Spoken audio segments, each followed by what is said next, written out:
and worshiping Him as we consider this passage from Matthew chapter 15. And we have read a while ago verses 29 to 39. I have given this sermon the title, What Stirs Christ's Compassion? Okay? Ano yung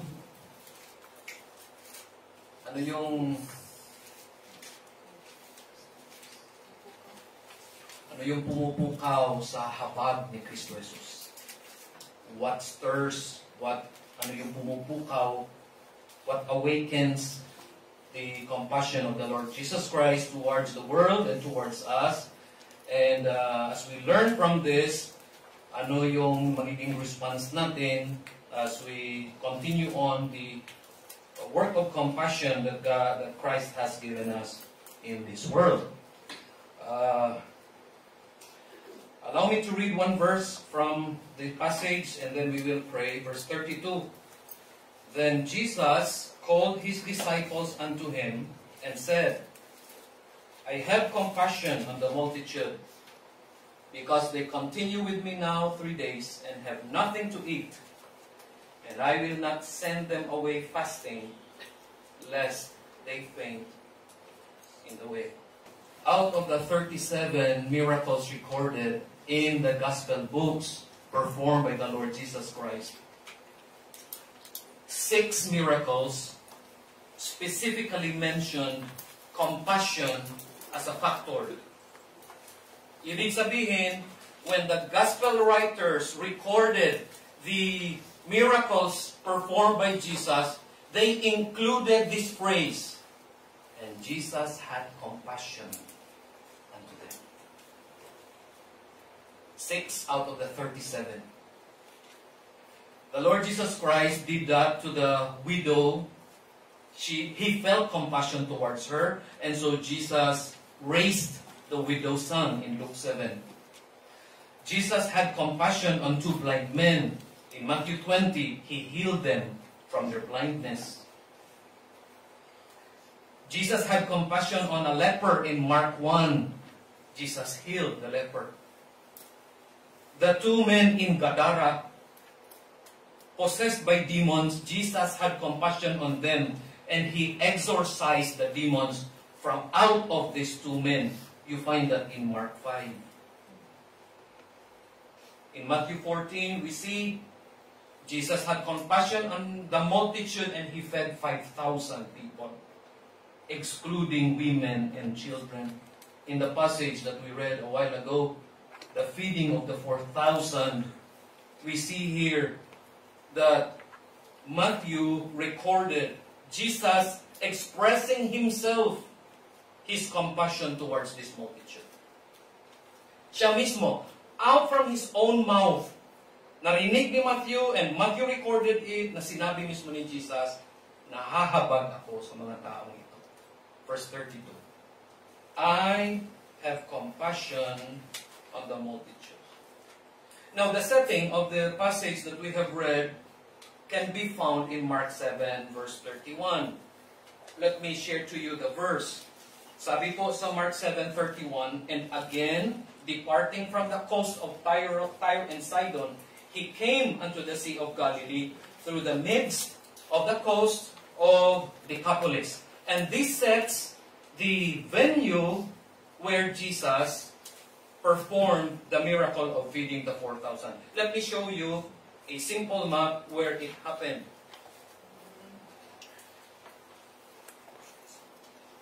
Earlier, sa Matthew 15, you read the miracle of Jesus driving out the demon from the daughter of the Syrophoenician woman. It happened here. Nalala ninyo, there was this story.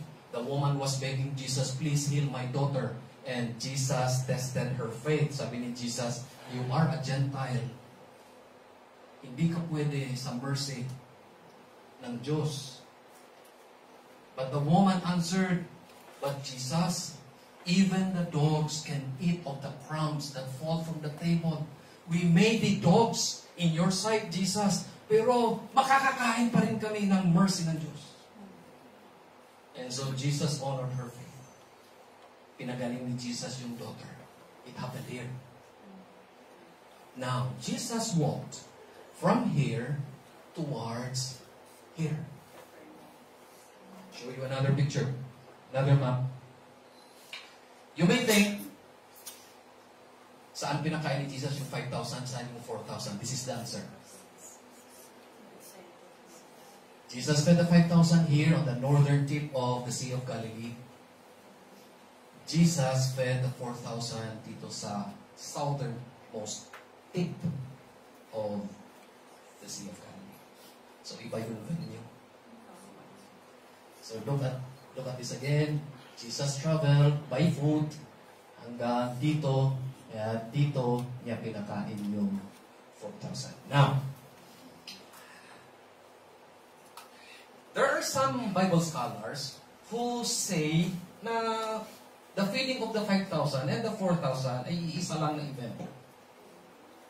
But we believe na these two are completely different events for several reasons. Unahin ko ito, the people fed was a different group of people. Again, ulitin natin, the feeding of the 5,000, the Jews were fed. Hudyo ang pinakain ni Jesus. In the feeding of the 4,000, Gentiles were fed by Jesus. That is the first difference. The second difference, of course, the number of people fed were smaller.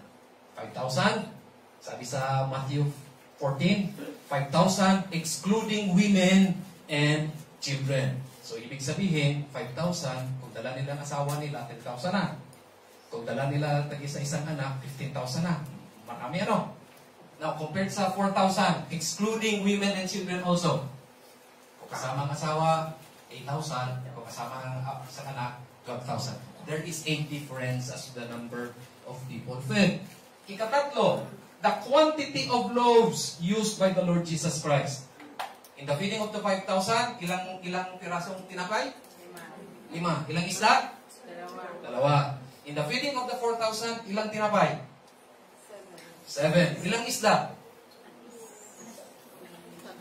Hindi na mention ng isda. Pero 7 loaves of bread. Okay, so there is a difference as well. Next difference, the baskets used in collecting the leftover is different. In the feeding of the 5,000, ang ginamit na basket, tinatawag na hand basket. Yung pwede mo lang buhatin. Pwede mo lang dali. Hand basket, maliliit. But here, dito, in the feeding of the 4,000, the baskets used were kofinos. Pwede escape dahil may gustong pumatay sa kanya in Acts chapter 9. So, anong tawag niyan? Kain? Okay, kasi yung tao sa akin kain? Okay, so yun ang basket na ginamit sa feeding of the 4,000. Ganyan kadami yung leftover. But, that's probably the most important difference that we can say na iba talaga yung event na ito is Jesus Christ Himself who said in Mark chapter 8 verses 19 and 20, ito yung sabi niya.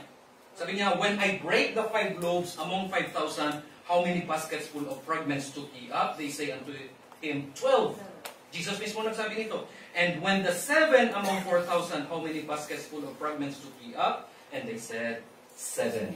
So si Jesus mismo, we can get the information from Jesus Himself na iba yung pagpapakain ng 5,000, iba sa pagpapakain ng 4,000. Now, let me summarize this study for this morning. Jesus, in His compassion, is still able to provide and to heal people who are suffering physically, emotionally, and spiritually. Even at this modern time, even today, even this morning, Jesus, in His compassion, He is still able to provide for you, to bring healing to you, whatever you are going through right now, He is still able. He still possesses the same compassion, and He is still willing to provide for you and to heal you and to help you in whatever problem you're going through right now. Yan yung summary ng ating sermon this morning. Okay? I have three things to share with you this morning. What stirs Christ's compassion? Anong pumupukaw sa kanyang haba? Number one, Christ's compassion is stirred by people who are ignored and avoided.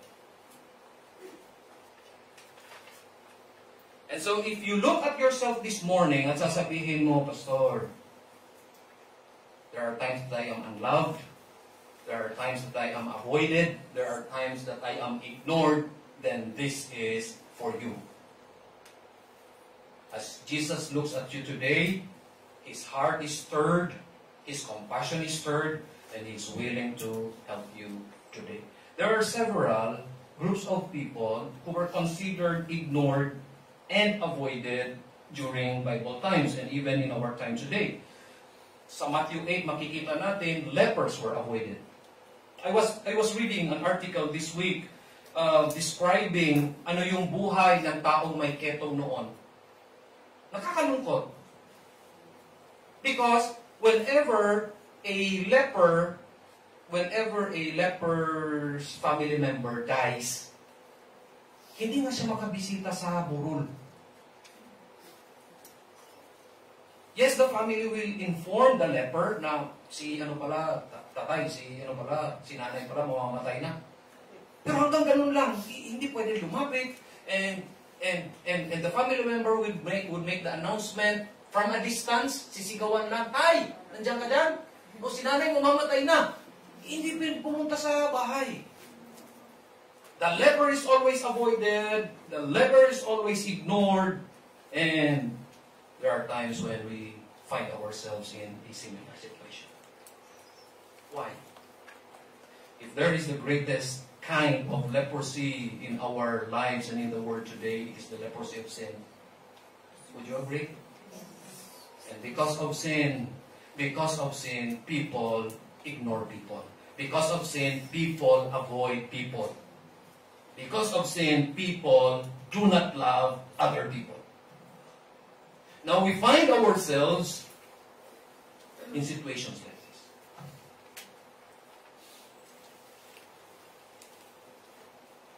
Listen. To such kind of people, the compassion of Christ is stirred, and He is willing to extend help to us. Demon-possessed? Ganon din. Probably, we may say na in our times today, siguro, we seldom see people possessed by demons. Pero, we see people possessed by vices. Enslaved by vices. Enslaved by addiction. And people ignore this kind of people, yung mga addicts. People ignore them. People avoid them. You know what? Towards such people, the compassion of Christ is stirred. People who are abandoned. People who are marginalized like us, Gentiles. And so let us consider this for a moment, mga kapatid.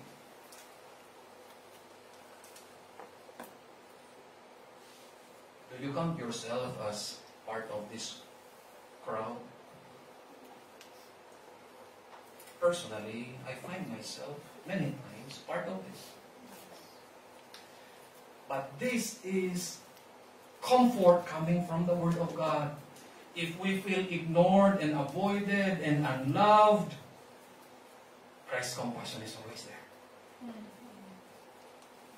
Pansin ninyo, let me show you the map again. From here to here, 80 kilometers. 4 days na lakad. Nakapaglakad ka na ng 4 days straight?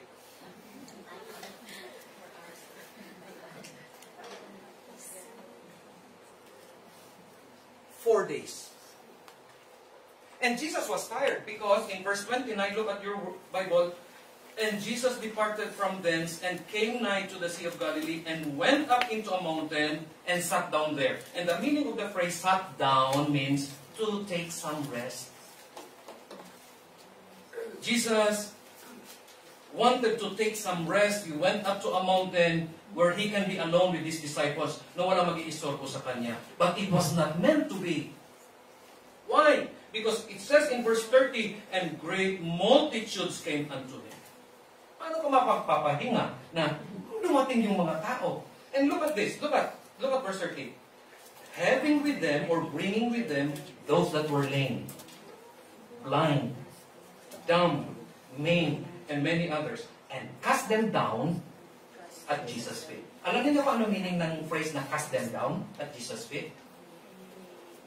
Pinagsak nila itong mga pasyente sa paanan ni Jesus kasi pagod na sila and they were helpless to help these disabled people. Wala na sila magagawa. Para bang pagdating nila kay Jesus, Jesus, ikaw na ba? Surrender na kami. And Jesus was trying to have some rest. You look at this. Jesus started to minister to them one by one. Each blind man, pinagaling ni Jesus. Every paralyzed person, pinagaling ni Jesus. Yung hindi nakapagsalita, Jesus touched the tongue. Yung may leprosy, Jesus touched the skin. Every person, out of compassion, Jesus ministered to these people. Now, listen. Because there is something important in this. If you feel you are ignored and unloved, if you feel that people avoid you, take courage. Jesus loves you. And Jesus has compassion towards you. And He's willing to minister to you in a personal way. Today, this morning, and throughout the week. You are special to Jesus. You're special to Him. This is what we see here. Christ's compassion is stirred by people who are ignored and avoided. Don't ever think na wala ka ng pag-asa kasi lahat nag-give up na sa'yo. Nandyan pa si Jesus. These loved ones, itong family members, itong may mga sakit na ito, well, they gave up on their family members. Iniwan nila yung mga family members sa paanan ni Jesus, but Jesus did not give up on them. One by one, Jesus helped them. So come to Jesus. If you are a visitor, if you are a guest this morning, and you are not yet sure of your personal relationship with Jesus, come to Jesus today. If you feel, you may feel you are unloved, people avoid you, come to Jesus today. He will not turn you away. He loves you. And He wants to extend His compassion to you. Okay? Now, second, Christ's compassion is stirred by people who are seeking and paying great attention to Him. Isa pang bagay na pumupukaw sa habag ni Kristo Jesus is when people seek Him and pay great attention to Him. We find that in this particular verse in Matthew 15:32. Jesus said, I have compassion on the multitude because they continue with me now 3 days. Because they continue with me now 3 days.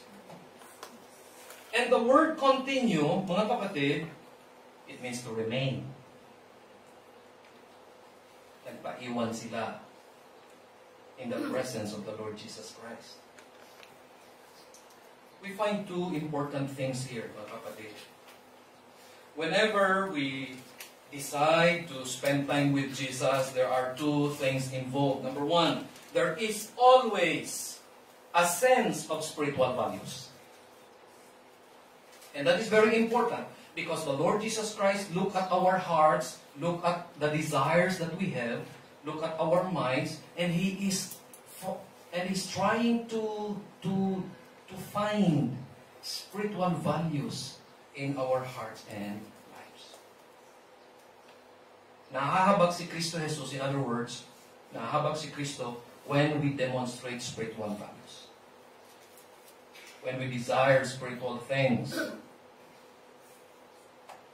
The passage tells us na after Jesus healed these people, He started to teach. And the people stayed with Jesus as He was teaching them. Can you open your Bibles to Matthew 11, 28 and 29? There is a principle here that I want to show you this morning. Matthew 11, 28 and 29. We are familiar with this. Okay? Ready? Lahat tayo? Ready? Begin. Come unto me, all ye that labor and are heavy laden, and I will give you rest.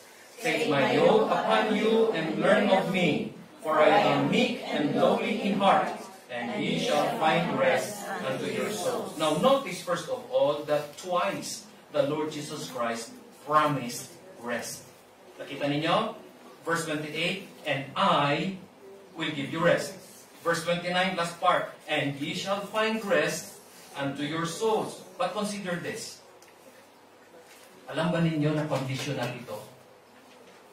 And the condition centers on the first phrase of verse 29, take my yoke upon you and learn of me. That is the condition. If you want to experience rest coming from the Lord Jesus Christ, you need to take up His yoke. You need to learn of Him. That speaks of spiritual values. And these people in the multitude, makikita natin ito, they stayed with Jesus for 3 days. Eagerly listening to Jesus. Eagerly learning from Jesus.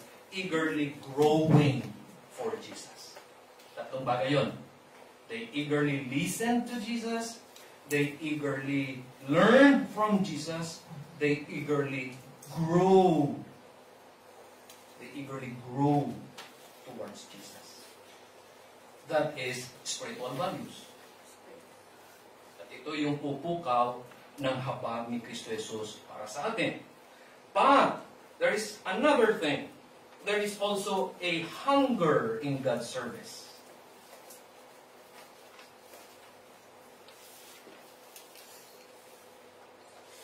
Matthew 6:33. Ready? Begin. But seek ye first the kingdom of God And His righteousness, and all these things shall be added unto you. See? They sought first the kingdom of God and His righteousness. There was a hunger in God's service. They were not merely hungry for food. They became hungry for the righteousness of God. They longed for His kingdom. I want to share this with you because this is so convicting, dearly beloved. This part is so convicting. Listen. We find it hard to remain with Jesus for a few minutes. When these people here were able to remain with Him for 3 days.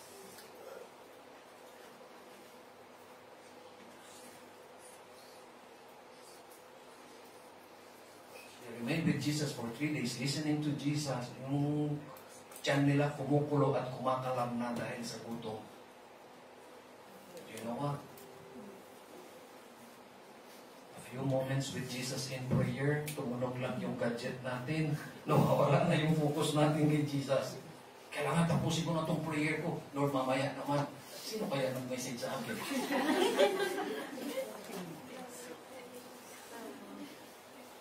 We want to demonstrate hunger in God's service. Okay? This is the kind of heart that stirs Christ's compassion. If you're willing to spend time with Jesus, minsan we feel inconvenience, physical inconvenience and discomfort. Of course, minsan gutom na tayo, minsan pagod na tayo, antok na tayo, but we want to spend a little bit more time with Jesus. When we have the heart, it stirs the compassion of Christ. And so we need to possess that kind of heart. Third, lastly, Christ's compassion is stirred towards a guarantee of a satisfying supply.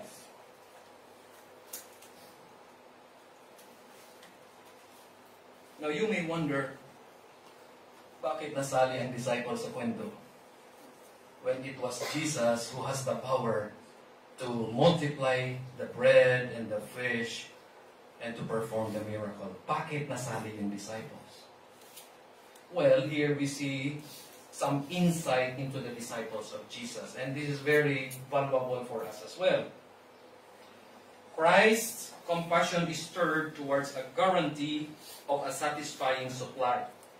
Can we read, please, again, verse 36.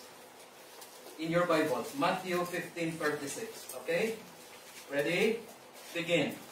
And he took the 7 loaves and the fishes, and gave thanks, and brake them, and gave to his disciples, and the disciples to the multitude. Now let us look at this. Itong verse 37. Sabi sa 37, and they did all eat and were filled. Babalikan natin yan. Pero ito yung unahin natin. And gave to his disciples, and the disciples to the multitude. You may wonder, Pastor, why were the disciples included in the story? Diba? Ang bida dito si Jesus. Diba? Siya yung may power magpadami ng tinapay. Bakit kasama yung disciples?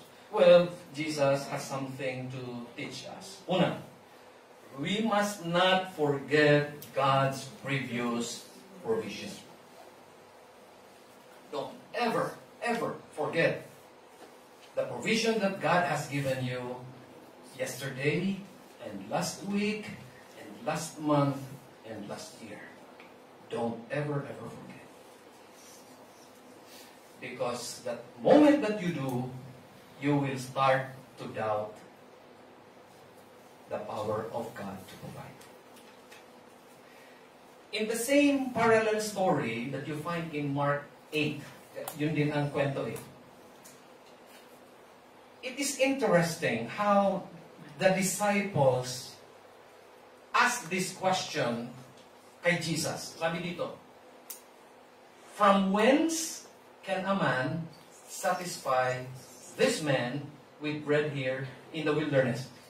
Now, you look at that verse, hindi mo makikita dito sa passage na binasa natin.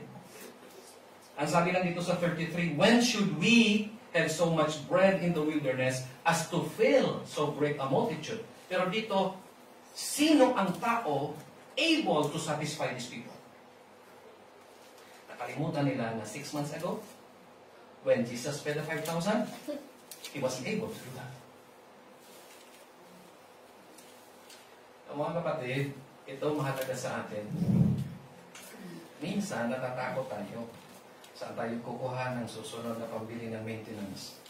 Saan tayo kukuha ng susunod na pambili natin ng bigas, papadala sa family natin? Saan tayo kukuha ng sunod na itatap up sa octopus pamasahe natin? Do not forget God's previous provision. Kasi madali lang tayo, we are emotional human beings. At kapag konti na lang natatakot tayo at kinakabahan tayo, and we tend to doubt at nakakalimutan natin yung God's previous provision. Look at this. 6 months earlier, Jesus fed the 5,000. 6 months after, nakalimutan nila. Tingnan nyo yung tanong, sino ang pwede magpakain? Kalimutan na nila si Jesus, pwede magpakain. Do not ever forget God's previous provision. When you face a particular need, say these words to God. God, you have been my provider. I know you will provide again. We need to remember this. Jesus is compassionate and He will help us, but do not ever forget God's previous provision. Ikalawa. Before sa ikalawa, let me share with you. May isang write-up si A.W. Tozer. He was an American pastor. He was making a contrast between unbelief and faith. Can we read this together? Sana mabasa lang ninyo from where you are sitting. Let's read this together. Ready, go. Unbelief says, some other time, but not now. Some other place, but not here. Some other people, but not us. Faith says, anything he did anywhere else, he will do here. Anything he did any other time, he is willing to do now. Anything he ever did for other people, he is willing to do for us. Napansin ninyo, naiiba ang perspective. Basta iba yung titingnan mo. If you look at your circumstances with unbelief, iba yung mararamdaman mo, iba yung isipin mo, iba yung gagawin mo. But if you look at your circumstances with faith, you will be able to say, God can. Anywhere, anytime. With us, His people, He can do anything. Brings us to the second. Do not doubt God's abundant satisfaction.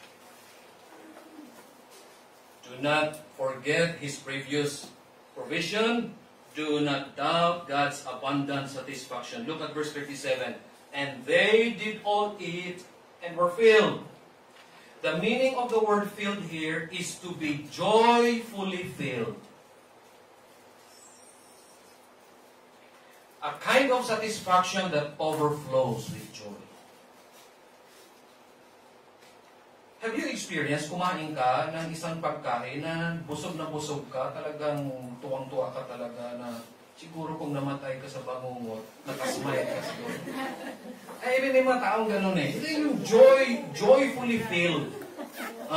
Yung, iba kasi yung smile na, yung ano lang, katamtaman lang na. Pero kung kapag busog na busog, malaki yung smile, ha? Yung mga tao na pinakain ni Jesus, they were joyfully filled. A kind of satisfaction that is special. Which reminds us, hindi ito kaya ng mundo ibigay na satisfaction. You can never find the satisfaction in the world. You can never find the satisfaction in doing sinful things. Would you agree? Only Jesus can satisfy your soul. Only Jesus. And so don't ever doubt God's abundant satisfaction. May mga pagkakataon iisipin natin, Lord, I don't know what to do. Hindi ko alam saan ko hahanapin yung kaligayahan sa buhay. Remember, you can only find it in God. Wala na. Subukan mo. Punta ka sa mundo, you engage on worldly things and activities. Pag uwi mo sa bahay, there is a void, there is a vacuum in your heart. Subukan mo. Because only Jesus can satisfy. Diba may isang hymn? I am satisfied with Jesus. He has done so much for me. Diba? Sabi ng chorus, I am satisfied with the chorus. I am satisfied with Jesus. As the question comes to me, as I look at Calvary, is my Master satisfied with me? We are satisfied with Jesus. Okay, katatlo, and I will end this. Don't overlook God's loving pardon. Sasagutin natin ang tanong, bakit kasali yung disciples sa kwento? Because God wants to teach us na kahit nag-fail tayo sa Kanya, He is willing to forgive us and to give us another chance. Alam niyo, nag-fail yung disciples. Di ba? Nag-fail. Kasama nila si Jesus, they saw with their own eyes how Jesus fed the 5,000, and when this event happened, they doubted Jesus. They failed Jesus. Pero, ganun pa man, Jesus forgave them, and Jesus gave them another chance. Look, sabi sa Mark 8:6, gave thanks and brake and gave to his disciples to set before them, and they did set them before the table. Ginamit pa rin ni Jesus Christ ang kanyang disciples, even though they failed him. Binigyan ni Jesus Christ second chance ang kanyang mga disciples. Isn't it great, mga kapatid? We have failed Jesus many times. And yet, Jesus always had compassion on us. He forgives us, and He gives us another chance. We cannot perform miracles, but we can bring God's miracle to other people. And this is exactly what God wants us to learn today. You may have failed God many times. You have promises. Probably you have promises. After to God, Panginoon, I promise ganito, ganyan. And you have failed Him.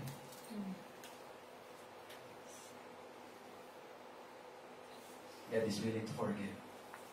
And He is willing to give you another chance. Don't overlook God's loving. May God bless His word. May God bless you. Let's pray. Dear Father, we thank you for your word today that taught us something about the compassion of Christ. That it could be stirred.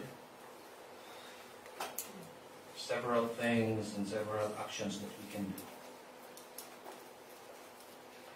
Dear Father, we pray that you will allow us to be aware and conscious always of these things. Help us to grasp this not only with our minds, but most importantly with our hearts. Help us to apply this in our daily lives. May we always desire the compassion of Christ for us. May we always be willing to bring His miracles to other people. In the same way that Jesus has been compassionate towards us, oh, may we possess the same compassion and be willing to go out into the world and to bring His miracle to other people. Bless your word and bless your people. In Jesus' name. Amen.